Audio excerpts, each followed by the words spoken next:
So just how safe is living in the community of Surrey, BC? You know, oftentimes when I have people that are relocating from other areas in the lower mainland and I offer that there's lots of homes available for them in Surrey, they kind of cringe. Maybe they're from another province or somewhere out of town, and you mentioned Surrey, and they kind of freeze because they've heard that name before and they feel like they've heard it maybe in a bad way. Today's video is all about the safety of living in Surrey and really just how dangerous living in Surrey is. We're going to compare it to other municipalities in Canada. We're also going to talk about the types of crime that Surrey sees most frequently. And we are going to come out of today's video knowing which communities in Surrey are the best for you to relocate to and for your family to call home.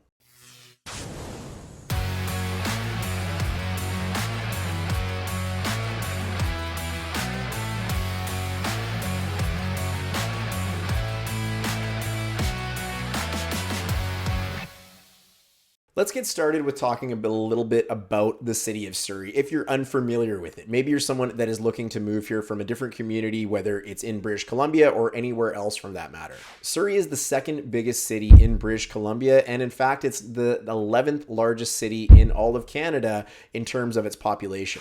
The 2021 census estimated that there was about 570,000 people living in Surrey at that time. Surrey, of course, has many unique neighborhoods or sub-areas as we call them in the business, and these areas include Guildford, Fleetwood, Cloverdale, Newton, and South Surrey. And we don't want to forget the city center, which was formerly called Whalley. Each neighborhood in Surrey is fairly unique and also relatively ethnically diverse. In fact, 52% of the people that live in Surrey don't speak English as their first language, and approximately 38% of the residents are of South Asian heritage. It's located 20 minutes to downtown Vancouver, it's 20 minutes to the airport, and it is completely central to the lower mainland, which is likely one of the many reasons that Surrey is typically rated as one of the best places in British Columbia to invest year over year. Now that you know a little bit about Surrey, well, how safe is it to live there? Well, maybe let's start with the crime rates. That would be a good, reasonable spot to start. The Surrey RCMP released its first quarter 2023 crime statistics report just recently in April, and it was pretty interesting, showing both violent crime and property crime were down over the same period from 2022.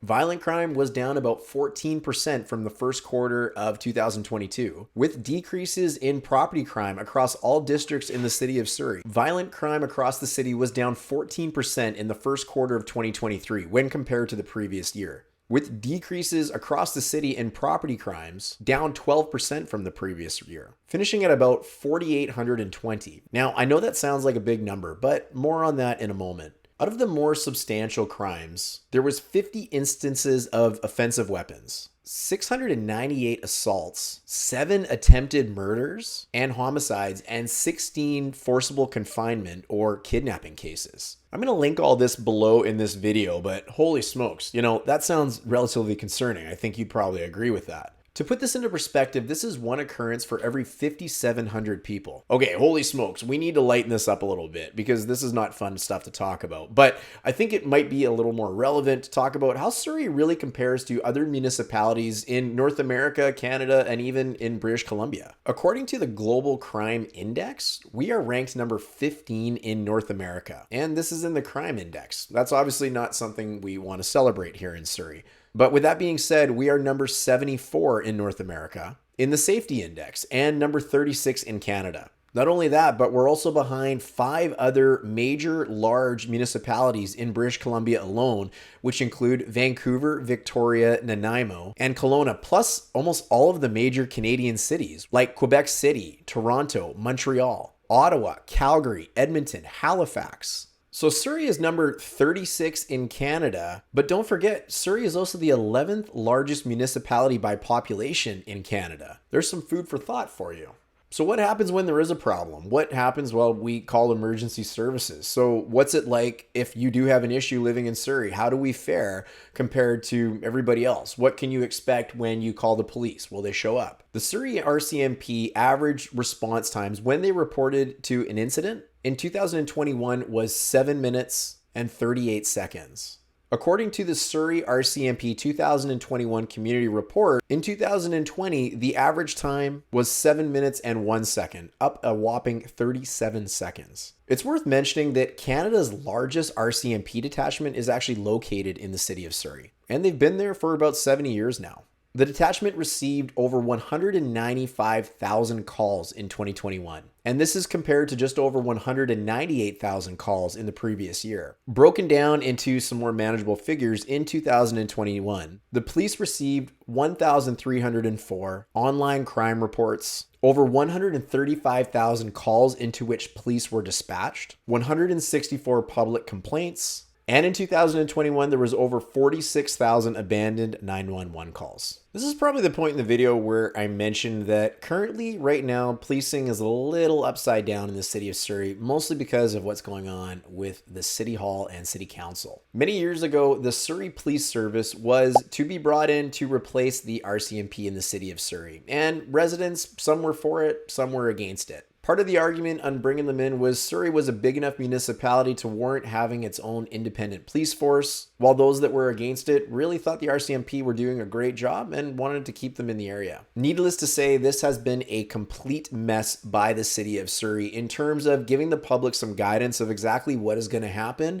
with whether we will stick with the RCMP or the Surrey Police Service. The current administration in City Hall right now is rather adamant that they do want to continue on with the RCMP and drop all of the work that has gone towards, and including all the money that has gone towards, bringing in the Surrey Police Service. So currently we're kind of operating with two police services in the city. The province just recently released a recommendation to stick with the RCMP. However, City Hall doesn't seem to like it. Now, that's not what this video is for today. That's for another one, but that's a little bit of the history of what's going on right now with policing in Surrey. So maybe more to come on that later. Now that you know how Surrey compares to other municipalities in Canada, and knowing that we really don't fare that badly compared to almost all of them that are significantly bigger or even smaller, which areas within Surrey are the safest? Which ones should you maybe focus on if you're looking to relocate here? The lowest crime rates in Surrey, according to the website Area Vibes, shows that Newton, Guildford, and City Centre were the worst for crime, whereas the more bedroom communities of South Surrey, Fraser Heights, and Fleetwood were safer. Interestingly enough, this also tends to correspond with higher crime rates in areas where there is more commercial businesses and activity, as well as the property values tend to be a little bit lower in these areas. Cloverdale saw the biggest drop in violent crimes by about 31% year over year, followed by Guildford and Fleetwood at 17%. Whalley at 14%, and Newton at 11%. And we don't want to forget about South Surrey with a drop of 8%. The good news is, though, these are all trending in a great direction for the city and its residents. For property crime, South Surrey, which is probably one of the more expensive areas in the neighborhood, dropped 26%, which was the biggest drop, followed by Whalley at 20%, then Newton at 18%, Cloverdale at 7%, and Guildford and Fleetwood both seeing a 3% drop. Lastly, for criminal code offenses, all told, the biggest drop was again in South Surrey at 16%, followed by Whalley at 14%, as well as Newton at 14%, Cloverdale at 8%, and Guildford and Fleetwood both tying again at 5%. Again, all trending in the right direction. So what is the City of Surrey doing? What is the RCMP doing? What is the Surrey Police Service doing in terms of public safety, safety laws, and general security measures? Firstly, Surrey has a public safety strategy, which is quite easy to find on their website, and I've linked it below this video so you can check it out. Their 4 pillars include preventing and reducing crime. This involves effective enforcement, timely response, and the diligent and collaborative efforts of multiple stakeholders, community organizations, and criminal justice professionals.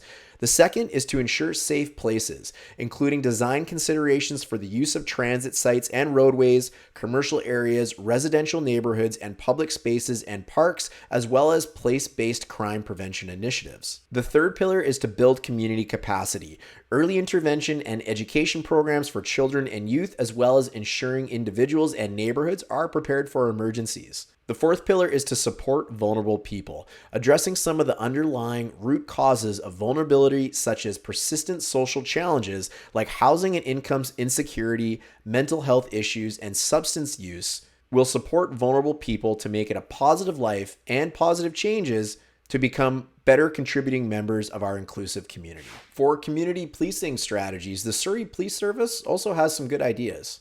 Their goal is to build authentic and trusting relationship with the members of the public by listening to all voices within the community. And their strategic plan has some really great initiatives in it. They're going to focus on organizational development, creating a diverse and skilled organization with a focus on human resources, IT development, operational readiness, and risk mitigation. They're also focusing on employee development and wellness to foster a competent and resilient organization that emphasizes employee wellness and modern training practices. And lastly, community policing model development to build a locally based community policing model that features a high level of community input focusing on youth and Indigenous communities. Of course, safety isn't just the police's responsibility. It's not just the city's responsibility. It's all the residents' responsibility as well. We all need to help keep each other safe.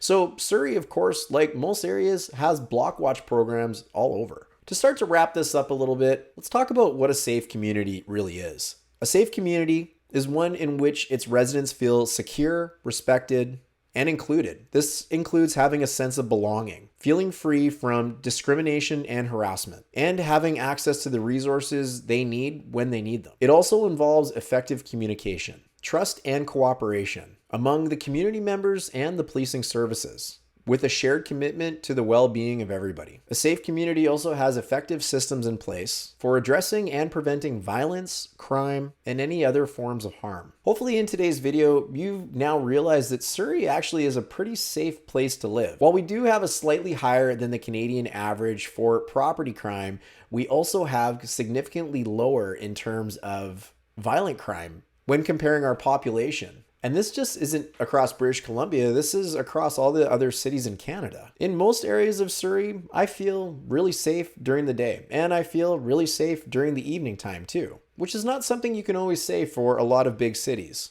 Of course, you do hear lots on the news, and that's really not unique to any major city anywhere in Canada. And by watching this video and getting the real facts on the crime in Surrey, now you know that it's really not as widespread and rampant as you might have thought. The bottom line is the city is working incredibly hard to improve its image on the national stage, not only throughout Canada, but internationally. Whether we end up with the RCMP or the Surrey Police Service, both are incredibly dedicated to making this a better, safer, and more inclusive community for everybody. And not only that, the stats show that what they're doing is working. But I think it's best to end this video reminding you that community involvement and your participation in preventing crime and helping keep others safe is huge. We all play a role in helping keep each other safe. So there you go. I'm interested what you think. Did you learn something about the City of Surrey in this video? Do the statistics that I shared surprise you in any way? Do you think it's worse? Do you think it's better? Even let me know what areas of the city you either live in or are thinking of relocating to based on the information that you heard on this video. Be sure to leave your comment below. And if you are someone looking to relocate to the Surrey area, whether it's for business, work, or just to relocate your family, there's a link below in the description as well, where you can book a time to speak directly to me and my team. If you're lost or unsure about the buying process or want some better detail on the City of Surrey with some of the better areas to call home, let us know and we'd be happy to fill you in. As always, thanks for watching, and do not forget to subscribe to this channel for all updates, everything real estate in the City of Surrey, White Rock, and general news for British Columbia. And now that you subscribed, we'll look forward to seeing you on the next video. Cheers.